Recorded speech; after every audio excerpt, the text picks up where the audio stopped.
this is the more complicated debt crisis that we have had actually since over a century, really, because it is one that involves many different kinds of creditors and many different kinds of debtors. So it's very much the result of a process that began as long as 30 years ago with financial liberalization across the world in both advanced economies and developing countries. And this was done to encourage developing countries, now you think of it, really, to take on more debt, to tell them that, well, look, you don't have enough domestic savings, you need more investment to grow rapidly. And now financial markets are enabling you to access credit, which you couldn't have in the past. Otherwise, it was really aid, foreign aid and bilateral credit and maybe some commercial bank credit, but more to the relatively richer countries or those who had natural resources. Okay, so then you got financial liberalization in the 90s and 2000s, and you had this huge amount of money, especially after the global financial crisis, sloshing around the globe because the advanced economies did very, very loose monetary policy, right? Low interest rates, massive liquidity expansion. So there's this money looking for an outlet.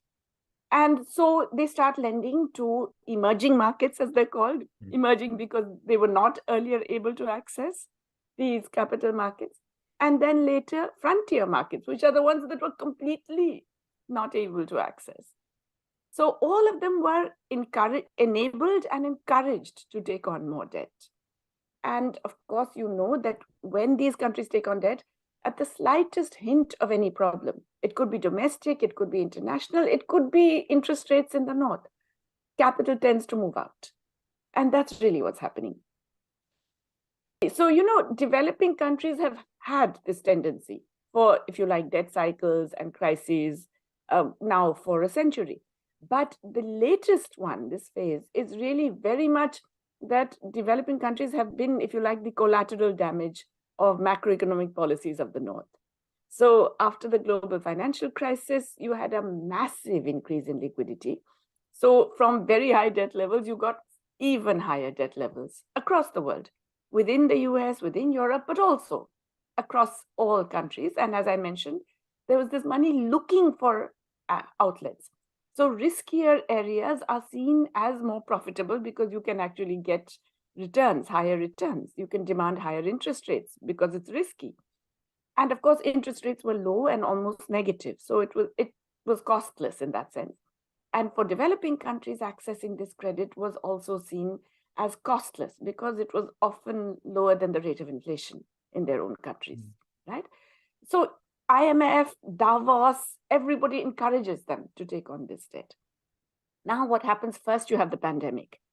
Now in the pandemic, in fact, the advanced economies, once more, they did what they liked, right? They didn't bother about the implications for the rest of the world. So they said, okay, we're going to do huge fiscal expansion. So you've already had massive monetary infusion. Now you get fiscal expansion, the like of which we have not seen. Even the FDR New Deal did not have this kind of massive fiscal expansion. Just 14 countries account for 80% of that, and the US more than half.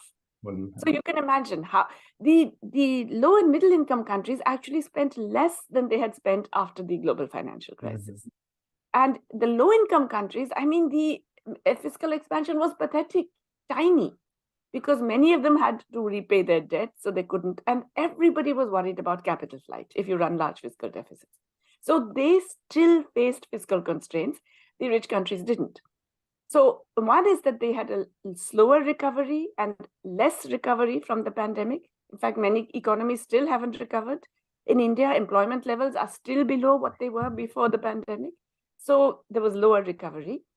And then it's a much more febrile kind of global economy. Capital markets are much more tense and nervous and looking around for the slightest problem and so on. Then you have the Ukraine war. Now, I want to emphasize it is not the war or the consequent supply shortages that have caused the price increase. The inflation that occurred is not because there was less wheat in the global supply, or there was even less fuel products, oil, in the global supply. Both of them, the supply has not changed. And this is something that the media doesn't tell you, right? Mainstream media will keep saying, oh my God, shortages because Russia is such a big producer and Ukraine is such a big producer. The only thing that actually the supply fell is fertilizer. Otherwise, everything else, the supply remains the same. Okay, Russia continues to export more. So it is completely a myth that it was supply shortages in food and fuel that created the price rise. It was profiteering by large companies, agribusinesses, fuel companies, and it was speculation in commodity markets. Now, this has actually now been documented. More and more people are recognizing it. Even the IMF has recognized it. So this means that this was driven by cost increases. Okay, so there was some increase because of the commodity price speculation and the profiteering. There was some increase because there were supply chains and issues in things like electronics, automobiles. So those prices went up. But developing countries were hit by food and fuel in particular. Because remember, fuel enters into everything else. It's a universal intermediate. You raise that price, all costs will go up. Yes. And so you have an inflation that is driven by cost increases. Instead of trying to address the cost increases, the response has been that no, we will actually tighten monetary policy. And so we will create a suppression of demand because you're assuming that it is too much demand that has created the inflation. That is not true anywhere outside the US, where you can say demand played a role because of the massive stimulus. Right.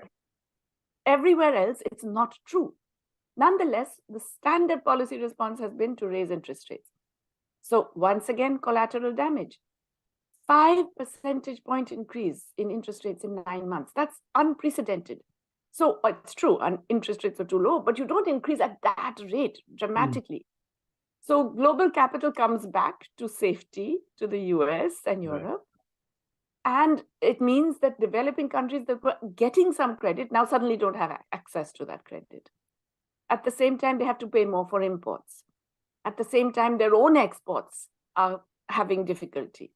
Currencies inevitably will depreciate because capital will flow out. You're not able to get foreign exchange through exports or tourism or remittances. So it's a triple whammy, if you like, a multiple whammy. From every side you are hit in a way. And in that context, it's not surprising that so many countries are facing debt difficulty. Because during the pandemic, they had a moratorium. Basically, they said you don't have to pay for the next year and a half. Okay. But that doesn't solve the problem. It kicks the can down the road and the can gets bigger. So now that that moratorium is lifted, countries are finding they just cannot pay. The big change in the global debt situation has been the massive involvement of private creditors, not China. But China, yes, China is a very big creditor. And that's not a bad thing because it was giving bilateral loans to countries at relatively low interest rates, certainly lower than others. And a lot of it was long-term, okay? The infrastructure. And of course, now the accusation is that a lot of that infrastructure was white elephants,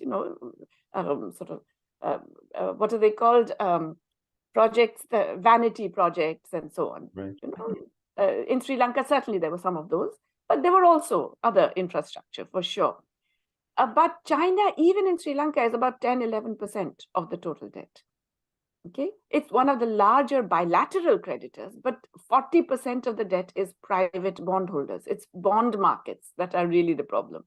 New York and London, basically the Sri Lankan government issued international sovereign bonds. Okay, and this has been a story over and over again. Mexico's big debt crisis happened with their sovereign bonds, the Tese Bonos in 1994, if you remember. So bonds are one of the things which react most rapidly to changes in market sentiment because you can sell your bond. Yeah. And so even if it's a long-term bond, even if you have to hold, there's a very 20, 30-year maturity. If there is a bond market in which you can sell, then in fact, because of the coupon rate and so on, it becomes a very high yield for the country. And so it's really changes in the bond market that are the most devastating. That was the story even in Greece in 2010 and 2011. So this is what's happening now in many countries, which is that They were encouraged to go to global bond markets. In fact, it was celebrated. The IMF, in one of its World Economic Outlooks, said, oh, isn't it wonderful that now all these emerging and frontier markets can access long-term debt through the bond market?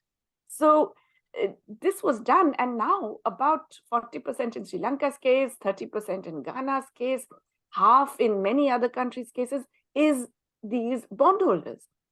Now, the trouble with bondholders is that it's really hard to get a restructuring. Right. Because, they can go and some of them can be what are called holdout creditors. And they can go and appeal in the court and demand full payment and so on. 95% of these contracts are in London or New York. And it's those laws which dominate. It's those laws which affect you. And we've had cases in Argentina. There was a Judge Grisa in the New York court who said, yes, you can take over their assets. Yes, you can grab their planes and their ships wherever you find them. So there is a real problem in terms of restructuring with all these private players. It's very intriguing to me that the discussion on restructuring tends to focus on China because it's really an attempt to distract. China has been demanding that, yes, it will participate in restructuring, but only if all the creditors participate, right? That everybody has to take a haircut, including the international financial institutions, IMF and the World Bank.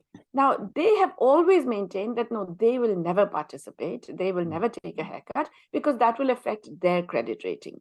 Right. Okay? That's not strictly true. In the HIPC, if you remember, the highly indebted poor countries debt initiative in 2001 and then 2004, the IMF took, I think, IMF and World Bank together, I think, actually quietly wrote off about 70 billion of credit.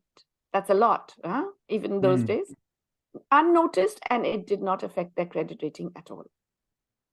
So it's possible. So this insistence that we will not, I think it's wrong because it also means there is zero accountability for mistakes on the part of the IMF. In Sri Lanka, the IMF gave its latest loan before this one in 2016, when, frankly, that government was already in a Ponzi scheme. It was already borrowing to repay other debt. And the IMF knew this. Instead of dealing with that, instead of saying, no, stop that, they do all kinds of other conditions, the usual conditions, privatize this, reduce that spending, which is nonsense. So the IMF is also culpable. It should also take a hit. There should be some accountability for things it does, instead of it being always in this position of power, telling countries what to do and messing it up for them. But anyway, so that's one of the sticking points. But the big issue that is still, if you like, the elephant in the room is the private creditors. And that will not change until you get legislation in New York and London that would actually force private creditors to be part of a deal, of a restructuring. Yeah. So definitely we need an international restructuring mechanism. And this has been a demand now for 20 years and it still hasn't happened, right? We definitely need a global mechanism. But in addition to that, if you don't change those rules, so much of global trade and finance is rooted through dollars or through the London markets. The food and fuel price increases, it's a replay of what happened in 2007, 2008. I had written about it then, which is that really this is the result of hectic financial activity in commodity futures markets. So in fact, both fuel and wheat prices, particularly, but also rice and a bunch of others, from January 2007 to the middle of 2008, they just rose dramatically. Okay, I mean, they in the case of wheat, I think they went up by 400%. I mean, massive increases in the price. Okay, and everybody, as usual, said, "Oh, there was a supply issue. Something happened in Canada. Something happened in Australia. The usual kinds of things." In fact, no, global wheat supply did not fall. Okay, aggregate output increased because yes, there's a bad harvest somewhere, there's a good harvest somewhere else. Okay, what did happen was that financial agents started investing in commodity futures markets, and that's because they were losing money now in US subprime. They had realized that US subprime was no longer viable, right? It was already the beginning of the end had started happening. Yeah, the So they moved into commodity futures, and then it becomes the snowball effect, right? The leader goes in, everybody rushes in, the expectations become self-fulfilling, the prices keep rising, and so then more and more people go in. June 2008, a few of the big players decide to move out. Goldman Sachs, Jamie Dimon, and that, what's that bank of his, Morgan, JP Morgan, and so on. They decide to move out, and that causes the swing. Now, they also move out because they have to cover some of their losses in US subprime now. In other words, that thing has really tanked, right? June 2008, already you're getting Fannie Mae, Freddie Mac, all of them collapsing. Right. And so they're covering their losses, they move out, and you get a collapse. By December 2008, prices are back where they were 18 months ago. Okay? No change in global demand or supply. Right. The FAO data now for that period, nothing happened. It was increasing by 3-4% in both demand and supply. Okay? Similar thing has happened in the Ukraine war, but even more concentrated, which is that when the war starts, let's say by about January, you get all the media reports, oh my God, Ukraine is such a big wheat producer. Russia is a big fertilizer producer. This is going to affect Russia is an oil producer. This is going to affect supplies. So you're creating what is called the mahal. You're creating the environment for an expectation of price rise. And so when prices do rise, nobody objects. Right. The US is a classic example. The US is not a net importer of fuel, right? It's a net exporter of fuel. Nothing changed in US supply conditions. Right. Zero. Absolutely nothing changed. Gas prices at the pump go up from $2 to $5, $6. How can that happen? And how is it allowed to happen? It's just them raising prices. That's it. Similarly, the global fuel and food markets, wheat prices escalate, they go through the roof. Oil prices go through the roof.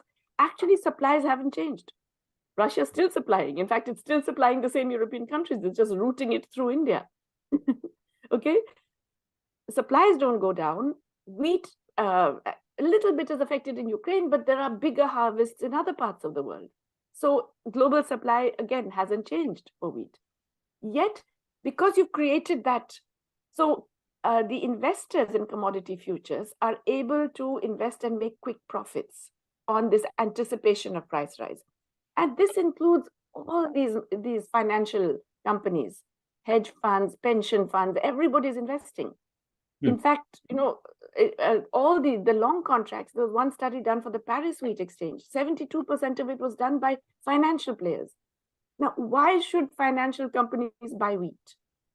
They have no interest in wheat. They should not be allowed to buy wheat, right?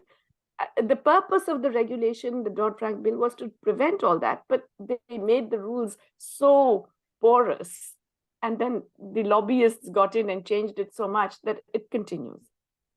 So it was entirely speculation. Wheat prices today, oil prices today are back where they were before the war. But the war isn't over. Nothing has changed in terms of the war. Right. Right? It's all because they seized the opportunity created by the war to profiteer, if you are a food or agribusiness or a fuel company, or to speculate. And what is to me alarming, ridiculous, and sad is that the public, we allow them to do it. Governments allow them, and the public says, oh, it's because of this, and nothing can be done. I'm very conflicted about this. At one level, I certainly see that this is happening. And I think the US has actually been leading that process. I imagined that if it did happen, that you would get a decline of dollar hegemony, it would happen with Trump, with the kinds of America first and inward-looking strategies and so on. But in fact, it's the Biden administration that has been, and yes, there is the continuing trade war with China. I would call it a technology war rather than a trade war. It's really about who will control the frontier technologies of the future. But the big shift is in terms of the sanctions. So the US had already used sanctions as a political weapon with Iran, Syria, Venezuela, yeah? But these are relatively small countries with less political voice. Now you do it to Russia. You basically say, well, you've got so many reserves in banks in my country, which are legally yours, but I'm not going to give you access. I'm going to take them, like they have done with Afghanistan's reserves. And people are starving in Afghanistan, but they're saying, no, we're going to give this to Afghan refugees in the US. I mean, on which principle of international law will allow you to do that, right? So they did this with the reserves, which already made central bankers everywhere in the world sit up and say, oh, they can do that and get away with it. So maybe we shouldn't keep our money in places where it can be accessed so easily and effectively frozen and taken away from us. But the other big thing they did, part of the sanctions, was the SWIFT, right? SWIFT is this system of international payments, which is it's a consortium of banks that does it, but it's Western banks. And most global trade has been organized through SWIFT. In fact, there are those who argue that, just as container technology was a critical technological input into globalization, it made the emergence of global supply chains possible because suddenly you could import and export larger quantities and volumes very cheaply. Similarly, it's absolutely critical in enabling the trade credit and the financing that, in a sense, oiled the wheels of global trade over this period of globalization. Now, suddenly you're saying, well, it's only for my friends. If I decide I don't like you, you don't get access to SWIFT. That's huge. That's really saying that you cannot trust me for any of the things on which you have built your trade and financial patterns. So more and more countries are saying, well, we have to have a backup plan. Especially not just because I want to continue importing Russian oil, but supposing tomorrow they say, we don't like you either. Then, you don't want to be left without anything. So yes, there are clear moves towards these alternative arrangements, and we are going to see whether they are regional blocks or more complicated kinds of arrangements. We're going to see all of that.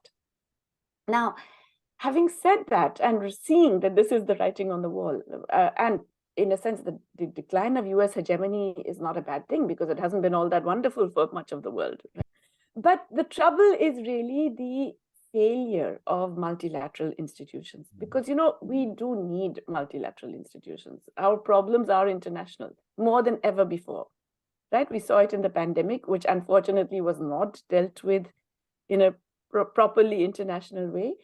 But climate change, right? It's not a respecter of borders and passports and visas. No. It will affect everyone, and we'll have to deal with it on a global planetary basis.